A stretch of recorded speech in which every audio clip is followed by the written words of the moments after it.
Chronic र्यूमेनिज्म, पुरानी by. यह एक शारीरिक रोग है जिसमें जोड़ों के अंदर और उसकी बनावट मोटी मोटी और कड़ी होकर जोड़ों की हरकत को कम या बंद कर देती है। इसका कारण सर्दी लगना या भीगना अथवा किसी जोड़ पर ज़्यादा जोर पर पड़ना, किसी विषैले पदार्थ को रक्त में प्रवेश करना इत्यादि। यह रोग बहुधा अधेड़ उम्र के बाद स्त्रियों की अपेक्षा पुरुषों को अधिक हुआ करता है। कभी कभी रोग पैतृक भी होता है। सर्दी और तर ऋतु में बहुधा यह रोग होता है। इसमें जोड़ों में कड़ापन, पीड़ा होती है। रात्रि को बिछानों में गर्मी होने से पीड़ा अधिक होती है। रुग्ण जोड़ पर थोड़ा बरम है, मगर कभी बरम अधिक भी हो जाता है। संधियों के इर्द गिर्द के मांसपेशियां निर्बल और दुर्बल हो जाती हैं। जोड़ों के अंदर श्लेष्म जमा हो जाता है। इसकी बनावट मोटी हो जाती है,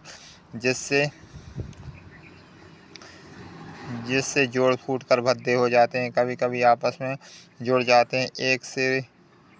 एक से रोगियों को बहुधा अपच रहा करता है, दुर्बल और निर्बल हो जाता है। इन कष्टों के होते हुए भी रोगी को ज्वर नहीं होता। यदि कभी कुछ हुआ तो बहुत थोड़ा होता है, परंतु हृदय के रुग्ण का भय होता है। चिकित्सा इस रोग की चिकित्सा S5A3C3 लिम्फेटिको और F1 के द्वितीय डाइल्यूशन में करना चाहिए। यदि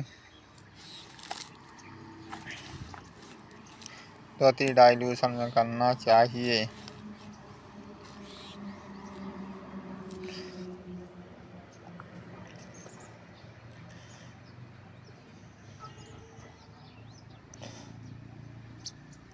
कष्ट बढ़ता हुआ द्वितीय डाइल्यूशन में करना चाहिए। यदि इससे कष्ट बढ़ता है तो प्रतीत होता है कि इन्हीं औषधियों से ऊंचे डाइल्यूशन से लाभ उठाना चाहिए। जोड़ों को लिम्फेटिक और S3 का स्नान कराना चाहिए स्नान करा के C5 का मलहम ऊपर से मलकर लिंट और कोई गर्म कपड़ा बांधकर रोगी को थोड़ी देर के लिए कंबल ओढ़कर लेटे रहना चाहिए। पसीना आने के बाद कपड़ा बदल देना चाहिए। 10 गोली एंजियोटेनिक 1 की सुबह शाम खिलावे और एंजियोटेनिक 2 का मलहम दिल पर 2 बार मलना चाहिए। इंजेक्शन नंबर 9 और 1 cc रोजाना लगावें। तुरंत लाभ के लिए रियोमैक्स ड्रॉप और इलेक्ट्रोपेन ऑयल का उपयोग करना चाहिए। रियूमेटॉइड आर्थराइटिस यानी जोड़ों का पथराना। तो जोड़ों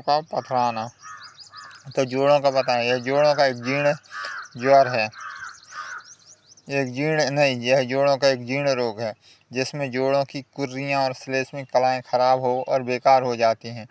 कुर्रियों के स्थान पर हड्डियां पैदा हो जाती हैं। जोड़ भद्दे और सख्त हो जाते हैं। यह रोग बहुधा निर्धन आदमियों को 20 से 40 वर्ष की अवस्था में हो जाया करता है।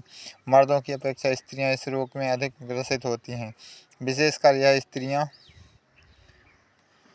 जो बार बार गर्भवती होती हैं, दूध पिलाती रहती हैं, बहुधा इससे ग्रसित हो जाती हैं। पुरानी बाई, गठिया, क्षय रोग और इस कारण इनके लिए यह रोग उत्पन्न हो जाता है। इस रोग का कारण भी बन जाता है। बहुत से लोग सूजा को भी इस रोग के कारण मानते हैं।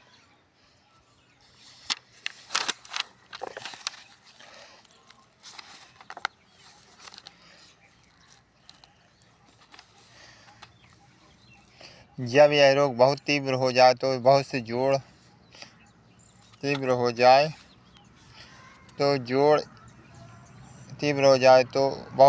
एक साथ रुग्ण हो जाते हैं। ज्वर होता है परंतु पसीना बहुत नहीं आता। ना हृदय रुग्ण होती है, परंतु अधिकतर यह रोग जीर्ण रूप से आरंभ होता है। पहले एक जोड़ में सूजन और पीड़ा होकर थोड़े दिन बाद अच्छा हो जाता है, लेकिन कुछ समय बाद उसमें फिर रोग उत्पन्न हो जाता है और कई बार ऐसा प्रतीत होता है कि अंत में जोड़ खराब होकर बेकार हो गया हो। इसी प्रकार हाथ पांव के कुछ उल्टे बड़े जोड़ एक एक करके रुग्ण हो जाते हैं और बेकार हो जाते हैं। यहाँ तक कि अंत में गर्दन का ऊपरी कशेरू का और नीचे के जबड़े के जोड़ तक नौबत आ जाती है, जिससे रोगी शरीर नहीं हिलता, ना कुछ मुंह खोलता। यह रोग बहुधा हाथ के जोड़ों से आरंभ होता है। पहले जोड़ की बनावट में फर्क होता है, फिर उसमें श्लेष में टपक टपक कर भरता है। जोड़ तनकर कड़ा हो जाता है, दर्द करने लगता है। कुछ समय पीछे श्लेष में शुष्क हो जाता है, साथ साथ कुर्रियाँ भी सख्त हो जाती हैं। हड्डियों के सिर मोटे होकर बढ़ जाते हैं, जिससे जोड़ अधिक पीड़ित और भद्दा और टेढ़ा हो जाता है। उसकी हरकत जाती रहती है। जोड़ पत्थर की भांति कड़े हो जाते हैं। उठना बैठना चलना फिरना दुर्लभ हो जाता है। रात के समय जोड़ों में पीड़ा अधिक होती है। रोगी निर्बल और दुर्बल हो जाता है। इस रोग में गठिया और वाहिका से पहचाना जाता है। गठिया में जोड़ की बनावट इतनी खराब होती है कि सूजक को गठिया में प्रथम सूजक का होना प्रतीत हो जाता है। ज्वर बहुत तीव्र होता है, पसीना खट्टा और अधिक उपयोग आएगा और बड़े बड़े जोड़ रुग्ण होंगे। गठिया बहुधा पैतृक और अमीरों का होता है। इसके अंदर यूरेट जम जाता है। इस रोग में नहीं आता है। परिणाम इस रोग को बुरा नहीं होता है। चिकित्सा करने पर आराम होता है। चिकित्सा A3, C1, C4 या C5 को द्वितीय अथवा तृतीय डाइल्यूशन में घंटे बाद पिलाना चाहिए। यदि पुराना है तो चिकित्सा तीसरे डाइल्यूशन से आरंभ करना चाहिए। वेनेरियो की 5 गोली सुबह शाम 10 गोली S1 का खाना खाने के बाद खिलाना चाहिए। लाल और पीली बिजली स्थान नंबर 5, 6, 7, 27 पर लगाना चाहिए। C5 और लिम्फेटिको S1 की गोलियों से पूरे शरीर पर स्नान का सप्ताह में 2 बार कराना चाहिए। इन्हीं औषधियों के भाप को स्थानीय स्नान करने से कमर तक का स्नान प्रतिदिन कराना चाहिए। इसके पश्चात लिम्फ C5 का मलहम इन्हीं औषधियों को सफ़ेद बिजली में गलाकर जैतून के तेल में मिलाने से इसकी मालिश जोड़ों पर करनी चाहिए। रुग्ण तो जोड़ों को S5, A2, C5 और हरी बिजली के लोशन से 15 मिनट तक गर्म करके सेंक कर इसी लोशन को कंप्रेस करना चाहिए और बांध देना चाहिए। सुबह शाम ऐसा करने से सूजन में बराबर कमी होती है।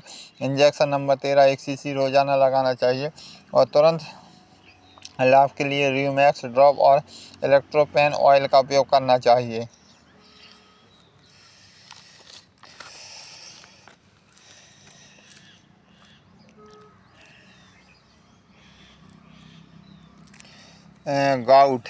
गाउट यानी छोटे जोड़ों की गठियावाई। यह एक प्रकार का तीव्र गठियावात है।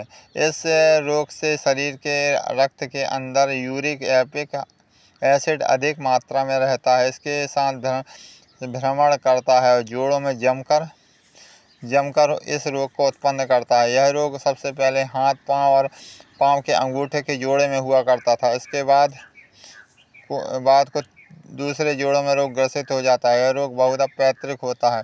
कभी कभी ऐसा प्रतीत होता है कि एक पीढ़ी को छोड़कर दूसरी पीढ़ी में पैदा होता है। बहुधा यह 40 वर्ष के बाद होता है, परंतु पैतृक होने के बाद यह अवस्था में होता है। यह रोग अधिकतर धनिक आदमियों को घृत युक्त भोजन करते या गोश्त या शराब इत्यादि का सेवन करते हुए होता है। शीशा से विष से भी यह रोग उत्पन्न होता है।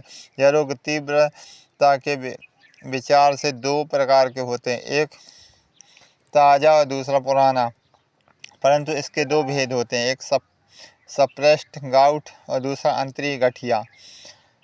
दूसरा रेगुलर गाउट अथवा बेकायदा गठिया भी कहा जाता है। एक्यूट गाउट और ताज़ा गठिया में बहुधा रोगी रोग के दौरे से 1-2 दिन पहले अपच का शिकायत करता है और रात को नींद नहीं आती।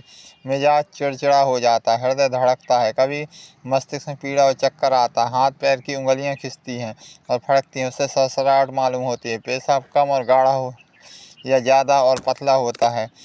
दौरे के समय जो बहुधा रात को 2 बजे से 5 बजे के बीच हुआ करता है। बहुधा दाहिने पाँव अंगूठे में जोड़ में, लेकिन कभी कभी दोनों जोड़ों के बीच, कभी एड़ी या टखनी के जोड़ में इतने जोर से पीड़ा होती है कि रोगी बेचैन होकर जाग जाता है और जोड़ में बरम और लाली आ जाती है। पीड़ा के कारण ना उठा जाता है ना हिला जाता है। थोड़ा जाड़ा मालूम होकर 102 या 103 डिग्री तक ज्वर चढ़ जाता है। प्रातःकाल पसीना आकर थोड़ा कम हो जाता है। दिन भर पीड़ा कम रहती है परंतु रात को तीव्र हो जाती है। इस प्रकार 5-7 दिन तक लक्षणों में धीरे धीरे कमी आती है। ज्वर जाता रहता है, पीड़ा बंद हो जाती है, जोड़ के ऊपर की त्वचा उतर जाती है, जिसके कारण जोड़ अपना असली दशा पर आ जाता है। उसमें जीर्ण प्रकार का पर्दा बाकी रह जाता है। यह रोग जिसे एक बार हो जाए उसे बार बार होता है। इसके दौरे या तो महीनों या वर्षों में होते हैं, परंतु तीव्र जोड़ों में जल्दी जल्दी होने लगता है। क्रॉनिक गाउट, पुरानी गठिया में इस प्रकार के गठिया रोग को दौरे देर बाद होते हैं और थोड़े ही दौरों के बाद जोड़ों में बरम और बदसूरती आ जाती है। उंगलियों को जोड़ों में यूरेट ऑफ सोडा के जमा हो जाने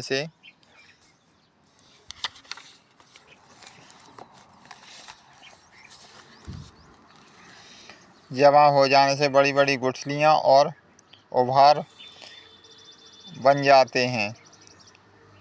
ऐसे रोगियों का हाजमा हमेशा खराब रहता है, बदमिजाजी और बेचैनी और बदहिम्मती होती है। त्वचा की रंगत फीकी होती है, पेशाब भी फीका होता और पतला होता है, जिसमें अभिमन भी पाया जाता है और कभी कभी जोड़ों में पीड़ा भी होती है। सप्रेस्ड गाउट, अंतरीय गठिया, बाज समय इस रोग का दौरा एकाएक रुक जाता है अथवा रोग जोड़ों से अंतरीय अवयवों को बदल देता है। ऐसी दशा में पीड़ा होती है, उल्टी और दस्त होते हैं, श्वास लेने में कष्ट होता है, छाती और हृदय के स्थान में पीड़ा होती है, हृदय की गति बराबर नहीं होती, कभी कभी सन्निपात हो सकता है इत्यादि भी कारण हैं।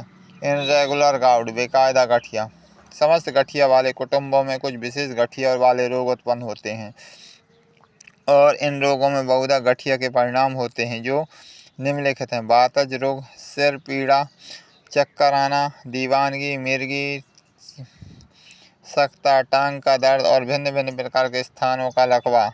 चक्षु रोग जैसे नेत्र का जलना, अंतरीय किसी झिल्ली का पर्दा, अंतरीय रोग जैसे अमाशय की पीड़ा, पर्दा, वायुशूल या दस्त, यकृत अथवा आंत का बरम, कब्ज, बवासीर और अपच। हृदय और रक्तवाहिनी नाड़ियों के रोग जैसे हृदय और धमनी का बढ़ जाना, उसमें चर्बी का हो जाना, बेहोशी, कफ, कान, धमनियां, नाड़ी की दीवारों का बढ़ जाना, मोटा हो जाना, सांस लेने वाले अवयवों के रोग होना, पुरानी खांसी, निमोनिया इत्यादि।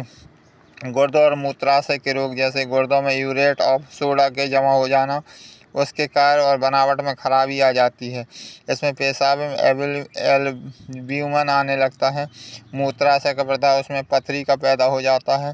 त्वचा रोग जैसे पित्ती, त्वचा के प्रदाह, छाजन, अकोतर, मुहासे इत्यादि। इस रोग को पहचानने के यदि कुटुंब में इस रोग का होने का पता चले तो रोग अमीरों की भांति रहता है या जोड़ों में यूरेट पाया जाए तो आसानी होती है। चिकित्सा, रोगी को आराम से बिस्तर पर लेटना चाहिए, पैरों के नीचे एक तकिया रखकर उसमें ऊंचा कर देना चाहिए। रुई या लिंट को C5 और सफ़ेद और हरी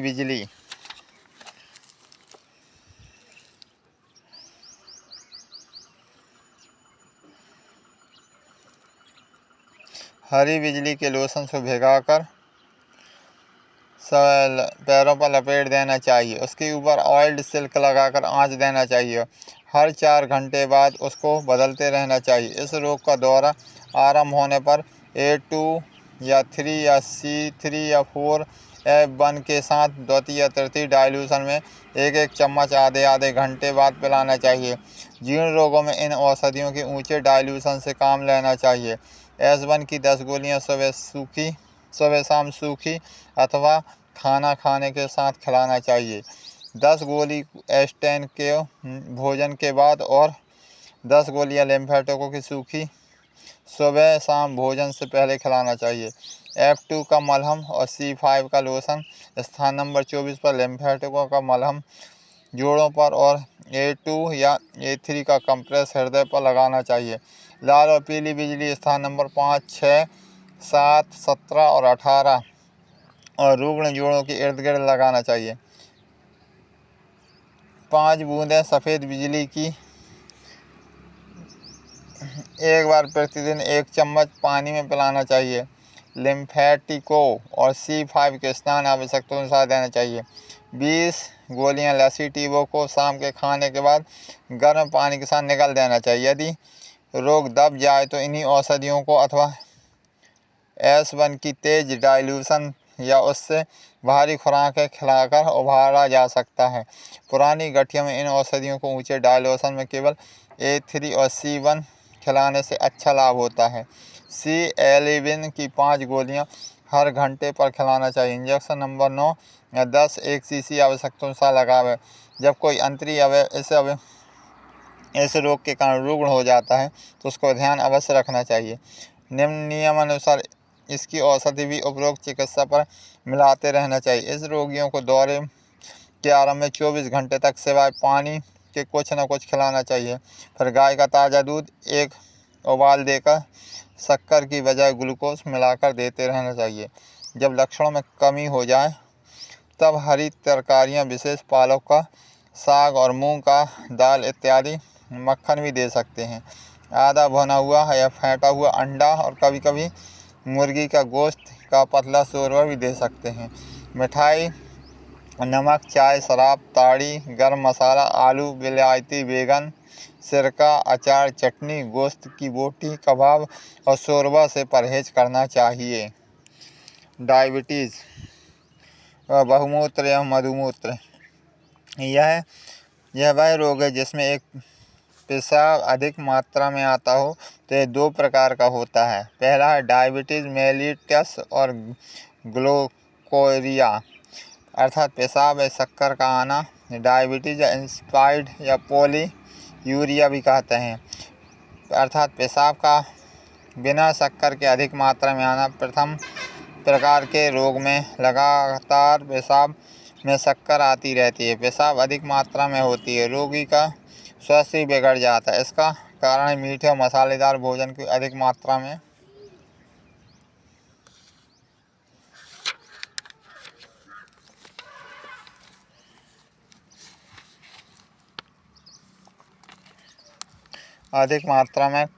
खाना और मेहनत न करना। व्यायाम अधिक और शारीरिक परिश्रम करने के बाद तुरंत ठंडे पानी का पी लेना, अधिक मदिरा का पीना, दिमागी मेहनत करना, वीर्य का किसी भी प्रकार का नष्ट करना, रंज और फिक्र होना, आंतों में खराबी से मस्तिष्क तथा उसके बाद सूत्र पर चोट लगने से दोनों की खराबी में यकृत और क्लोम के छोटे हो जाने तथा उसमें अन्य प्रकार के बिगाड़ हो जाने से रोग उत्पन्न होता है। यह रोग बहुधा 25 से 30 वर्ष की अवस्था के बाद हुआ करता है।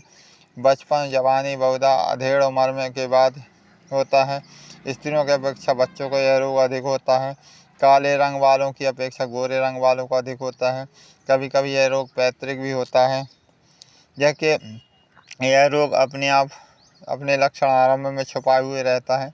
ऐसी दशा में रोगी को केवल प्यास अधिक लगती है, जल्दी पेशाब होती है अधिक मात्रा में, विशेषकर रात्रि के समय। यह रोगी दिन ब दिन दुबला होकर निर्बल हो जाता है। रोग जवानी में बहुत तीव्रता के साथ अधेड़ उम्र वालों में जीर्ण रोग रूप में उत्पन्न होता है। 40 वर्ष की उम्र के बाद यह रोग बहुधा पुराना हो जाता है। ज्यों ज्यों यह रोग बढ़ता है, रोग के लक्षण भी तीव्र हो जाते हैं। मुंह सूखने लगता है, प्यास तेज लगने लगती है, दांत हिलने लगते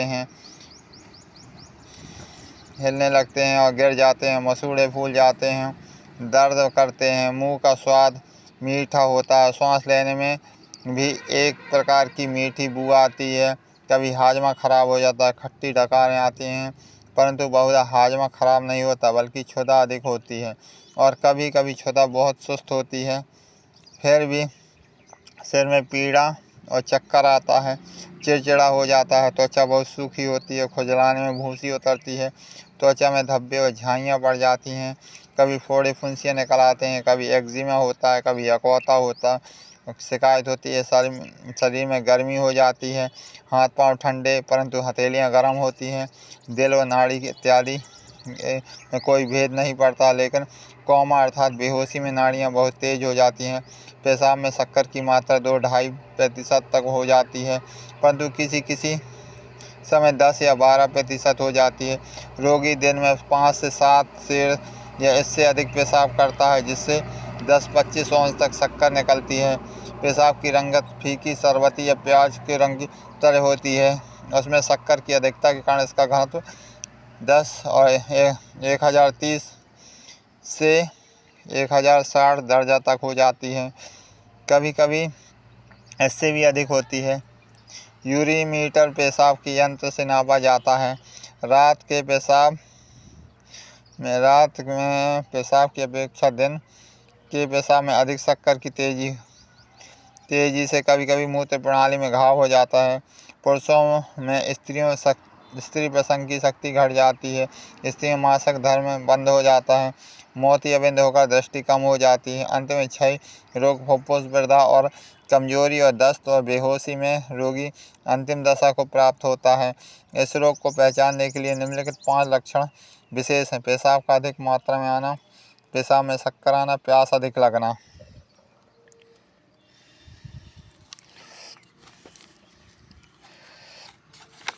और चौथा है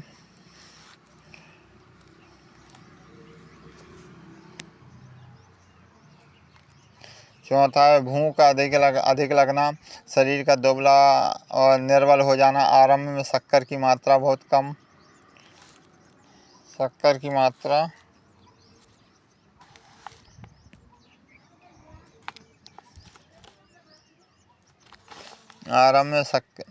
भूख अधिक लगना, शरीर का दुबला होना, निर्बल हो जाना, आरंभ में शक्कर की मात्रा बहुत कम हो जाना, जो भोजन में परिवर्तन करने के लिए परहेज करने से ठीक हो जाती है, परंतु इस प्रकार के रोग चिकित्सा करना आवश्यक है। इसको चिकित्सा इलेक्ट्रो होम्योपैथिक चिकित्सा शास्त्र द्वारा अत्यंत सरल और अति उत्तम है। अलबत्ता गुर्दों में प्रदाह हो जाए अथवा पेशाब में एब्ल्यूमन आने लगे तो निमोनिया या क्षय रोग हो जाता है। रोग के अच्छे होने से बहुत समय लगता है, परंतु रोगी की आयु तो अवश्य बढ़ जाती है।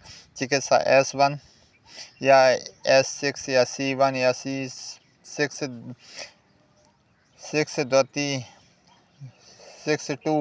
या F1 का प्रथम डाइल्यूशन से मिलाकर साधारण रोगी को घंटे घंटे में पिलाना चाहिए, परंतु जब यह रोग पुराना हो जाए तो ऐसे नीचे डाइल्यूशन में लाभ न हो तो इन्हीं औषधियों के ऊंचे डाइल्यूशन का भी देना आवश्यक है। 10 गोलियां S1 की खाने के बाद पानी में घोल कर पीना चाहिए। S10 की भोजन के बाद और F1 की 5 गोलियां दिन में 3 बार सूखी खाना चाहिए। 10 गोली लिम्फेटिकों की सुबह शाम खिलाना चाहिए। सुबह उठकर 5 बूंद नीली बिजली और दूसरी बार 5 सफ़ेद बूंद बिजली का 1 चम्मच में पिलाना चाहिए। F2 का मलहम स्थान नंबर 24 पर दिन में 2 बार मलना चाहिए।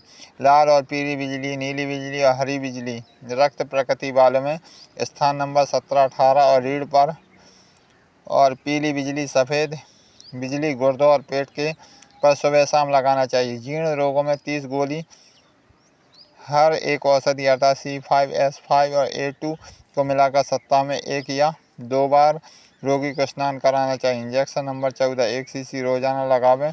हरी तरकारियां, साग पात का खाना, चुकंदर, घास, शलजम, आलू प्रयोग किया जा सकता है। रोटी कम खाना चाहिए। चावल कभी कभी खाना चाहिए। गोश्त, अंडे, मछली, पनीर इत्यादि अधिक लाभदायक हैं। मट्ठा, घी, मक्खन, मलाई, दही का प्रयोग किया जा सकता है। खजूर और गन्ना बिल्कुल मना है। अंगूर कम खाना चाहिए, परंतु दूसरे फल जैसे आलू इत्यादि भूनकर नमक के साथ खाए जा सकते हैं। जो उपद्रव इस रोग में पैदा होगा उनकी चिकित्सा भी साथ ही साथ होना अनिवार्य है। तुरंत लाभ के लिए डायबेटेक्स ड्रॉप का नियमित प्रयोग करें। डायबिटिक पोलियूरिया बहुमूत्र, इस रोग से प्यास बहुत लगती है। पेशाब पीली रंग की बहुत अधिक मात्रा में आता है, परंतु इसमें शक्कर और अवल्यूमन नहीं होता है। यह रोग बहुधा बच्चों और नवयुवकों में हुआ करता है, लेकिन कभी कभी पैतृक भी होता है। इसके कारण भी करीब वही जो ऊपर लिखे जा सकते हैं, परंतु विशेष कारण उसके वृक्क का विकृत हो जाना है, अर्थात उसका कार्य करना अधिक बढ़ जाता है। इसमें पानी सोखने की शक्ति अधिक होती है। आरंभ में कमर में थोड़ा दर्द होता है, जो बढ़ते बढ़ते रानों और पिंडलियों तक फैल जाता है।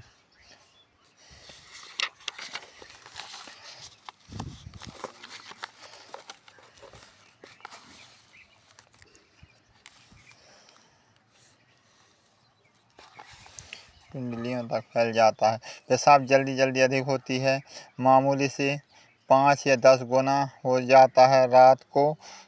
रात को दिन में 8-10 सेर पेशाब होता है। उसकी रंगत हल्की जर्दीली सफ़ेद होती है। इसका घनत्व 1001 से 1005 तक होता है, लेकिन इसमें शक्कर एल्बुमिन नहीं होता है। अलबत्ता बाज रोगियों में पेशाब में फास्फेट या यूरेटस अधिक होता है। कुछ दिन बाद पेशाब अधिक होने के कारण अतिरिक्त प्यास भी अधिक लगती है। फिर रात को नींद अच्छी नहीं आती। रोगी दिन ब दिन दुबला होता जाता है, त्वचा सूख जाती है, पाचन शक्ति तो बिगड़ती है, परंतु कब्ज रहता है। इस रोग का परिणाम यह होता है या तो बहुत खराब होता है, परंतु इलेक्ट्रो होम्योपैथी शास्त्र में यह बहुत बड़ी विजय पाई है। चिकित्सा S1 या S6, C1 या C6 का तिथि डायल्यूशन पहले देकर रोगी की ताकत का निश्चय कर लेना चाहिए। यदि इससे कोई लाभ न हो तो इन्हीं औषधियों के 30वें 60वें इत्यादि डायल्यूशन को आवश्यकतानुसार प्रयोग में लाना चाहिए। गुर्दे पर लाल बिजली का कंप्रेस लगाना चाहिए। रात को लिम्फेटिको S5 का मलहम लगाना चाहिए। 10 गोलियां लिम्फेटिको को खाना खाने के पहले खिलाना चाहिए। 10 गोलियां S1 को खाना खाने के साथ और 10 गोली S10 की भोजन के बाद सूखी खिलावें। F2 का मलहम स्थान नंबर 24 पर लगावें। इंजेक्शन नंबर 30 1 cc रोजाना लगावें।